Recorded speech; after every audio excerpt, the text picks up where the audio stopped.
Hello दोस्तों, आज सुनते हैं मुस्कान मेरठ मर्डर केस के बारे में। पुलिस रिपोर्ट के अनुसार ये मर्डर 3 मार्च 2025 को हुआ। इसमें सौरव राजपूत, इनका मर्डर अपनी ही वाइफ ने मुस्कान ने किया।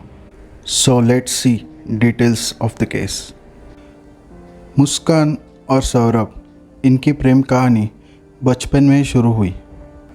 मुस्कान की मां ने बताया कि जब वो 11-12 साल के थे तब उनकी पहली बार मुलाकात हुई। मुस्कान के दादाजी, जो कि ब्रह्मपुरी में एक एस्ट्रोलॉजर थे, और सौरव की माताजी, जो कि काफ़ी एस्ट्रोलॉजी में बिलीव करती थी, वो वहाँ आती थी। काफ़ी बार वो सौरव को लेके वहाँ कुंडली दिखाने आती थी। उसी समय मुस्कान अपने दादाजी के साथ वहाँ रहती थी और यहीं से उनकी दोस्ती चालू हुई। 6-7 साल दोस्ती के बाद जब मुस्कान और सौरव 18 साल के हुए तो उन्होंने शादी करने का फ़ैसला किया। जब उन्होंने ये अपने घर पे बताया तब उन्हें घर से काफ़ी विरोध किया गया, लेकिन दोनों काफ़ी ज़िद्दी थे। इस कारण उन्होंने भागकर शादी की। बट शादी के बाद सौरव के परिवार ने उन्हें अपने घर से निकाल दिया। इस कारण वो अलग किराए के एक घर में साथ रहते थे। इस केस में सौरव के प्रोफेशन को लेके काफ़ी चर्चा हुई और इस पे अभी तक कोई खुलासा नहीं हुआ। बट अकॉर्डिंग टू सौरव की माँ, सौरव मर्चेंट नेवी में एक क्लीनर के तौर पे थे और 2020 में सौरव ने लंदन में एक बेकरी पर भी नौकरी की। हालांकि इस पर पुलिस इन्वेस्टिगेशन कर रही है। साहिल शुक्ला और मुस्कान, जिन्होंने ये मर्डर को अंजाम दिया, वो एक दूसरे को बचपन से पहचानते थे। 2019 में एक स्कूल की रियूनियन में वो दोनों फिर से मिले और उन्होंने डेटिंग चालू की। इसी बीच सौरव लंदन चले गए और मुस्कान और साहिल की नज़दीकियाँ बढ़ने लगी। साहिल एक ड्रग एडिक्ट था और उसने ये मुस्कान के साथ भी शेयर करना चालू किया। इसी कारण मुस्कान भी एक ड्रग एडिक्ट बन गई और वो दोनों और पास आने लगे। मुस्कान को नशे की लत लग गई थी, पर सौरव मुस्कान को घर खर्चे के लिए सिर्फ 10,000 भेजता था। कम खर्च मिलने के कारण मुस्कान काफ़ी नाराज़ थी और नशे के लिए वो पैसे का जुगाड़ मुस्कान खुद कर रही थी। प्राइमरी इन्वेस्टिगेशन में बताया गया कि मुस्कान और साहिल सौरव को अपने रास्ते का कांटा मानने लगे थे।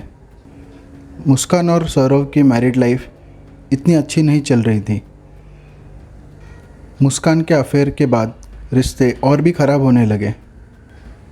सौरव मुस्कान को डाइवोर्स देना चाहते थे, लेकिन फैमिली के कारण उन्होंने ये डिसीजन नहीं लिया।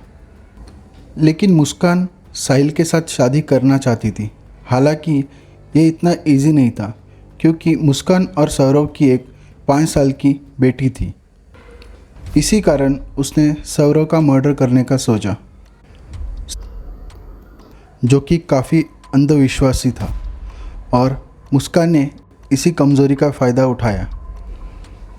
उसने स्नैपचैट पर कई फेक प्रोफाइल बनाई और ख़ुद को साहिल की मृत माँ के रूप में पेश किया। साहिल को ये विश्वास दिलाया कि वो अपनी मरी हुई माँ से बात कर रहा है। इन्वेस्टिगेशन में सामने आया कि मुस्कान ने एक साहिल को मैसेज भेजा। उसमें ये लिखा है, मुस्कान एक अच्छी लड़की है, तुम उसके साथ खुश रहोगे। ये मुस्कान ने एक फेक आईडी से भेजा था और इसी के इन्फ्लुएंस के अंडर साहिल मुस्कान की तरफ और मुड़ा और मुस्कान ने साहिल को मर्डर के लिए तैयार किया। 24 फेब 2025 सौरव लंदन से वापस आता है मुस्कान और अपनी डॉटर के बर्थडे के लिए। सौरव अपने फैमिली के साथ एक हफ्ता स्पेंड करता है। इसी बीच उसकी एक बार हत्या करने की कोशिश की गई, लेकिन प्लान फेल हो गया। वो इस एक हफ्ते में मुस्कान को खुश करने की कोशिश करता है, शॉपिंग पे लेके जाता है, काफ़ी सरप्राइज़ प्लान करता है। लेकिन सौरव मुस्कान के अंदर का प्लान के बारे में अनजान रहता है। जैसे कि बताया जाता है कि मुस्कान ने पूरी तैयारी की थी उसके मर्डर की। उसने 2 चाकू खरीदे थे और साहिल के साथ मिलके प्रैक्टिस भी कर ली थी। 3 मार्च सौरव अपनी माँ से मिलने जाता है और आते समय वो घर से लौकी कोफ्ता लेके आता है। मुस्कान उसे गर्म करती है और उसमें नशीली दवाइयाँ मिला देती हैं। उस कारण सौरव कोफ्ता खा के सो जाता है और मुस्कान साहिल को बुला लेती है। फिर साहिल सौरव को चाकू से मार देता है और उसे बाथरूम ले जाके उसके 15 टुकड़े कर देता है। क्राइम सीन पे जो भी ब्लड होता है उसे वो ब्लीच से साफ़ कर देता है और घर में पड़े हुए एक ड्रम में वो 15 पीसेस डाल देता है। इस मामले में ब्लैक मैजिक का भी जिक्र किया गया है। कुछ रिपोर्ट्स के दावा किया गया है कि साहिल ने सौरव का सिर और हाथों को अपने कमरे में ले जाकर तांत्रिक क्रियाएं की, पर पुलिस को अभी तक इस बारे में कुछ सबूत नहीं मिल पाए। हालांकि साहिल के रूम में कुछ डेमोनिक पेंटिंग वॉल पे क्रिएट की है। इसी कारण पुलिस को यह शक और भी बढ़ गया है। नेक्स्ट डे मुस्कान और सौरव मार्केट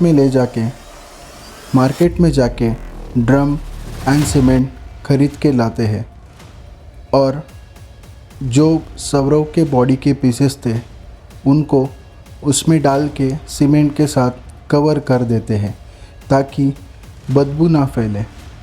इसके बाद मुस्कान और साहिल सौरव का मोबाइल लेके मेरठ से टैक्सी में फ़रार होते हैं।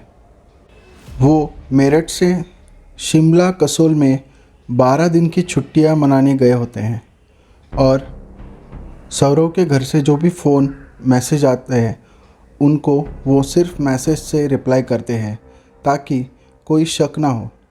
शिमला कसोल की ट्रिप में वो लोग सौरव के फ़ोन से यूपीआई ट्रांजैक्शन करते हैं। कई वीडियो में मुस्कान और साहिल को होली मनाते देखा गया है शिमला एंड कसोल में। ये मर्डर की वारदात सामने नहीं आ पाती अगर मुस्कान की डॉटर अपने पापा से मिलने की ज़िद ना करती। बार बार उसने अपने पापा के बारे में अपने दादा दादी को पूछा। उसी कारण मुस्कान के पेरेंट्स को शक होने लगा और उन्होंने मुस्कान से फ़ोन पे बात की। काफ़ी दबाव बनाने के बाद मुस्कान ने अपना गुनाह कबूल किया। हालांकि सौरव की मां ने मुस्कान के पेरेंट्स के इन्वॉल्वमेंट पे भी आरोप किया है, जिसका अभी भी इन्वेस्टिगेशन चालू है। अभी भी कई खुलासे बाकी है और पुलिस इस पे डिटेल इन्वेस्टिगेशन कर रही है। लेट्स होप सौरव को जस्टिस मिले और मुस्कान और साहिल को कड़ी से कड़ी सज़ा हो। व्यूअर्स, आपको ये वीडियो अच्छा लगा होगा तो प्लीज़ लाइक कीजिए, सब्सक्राइब कीजिए और if you have any additional information please comment कीजिए। Thank you so much.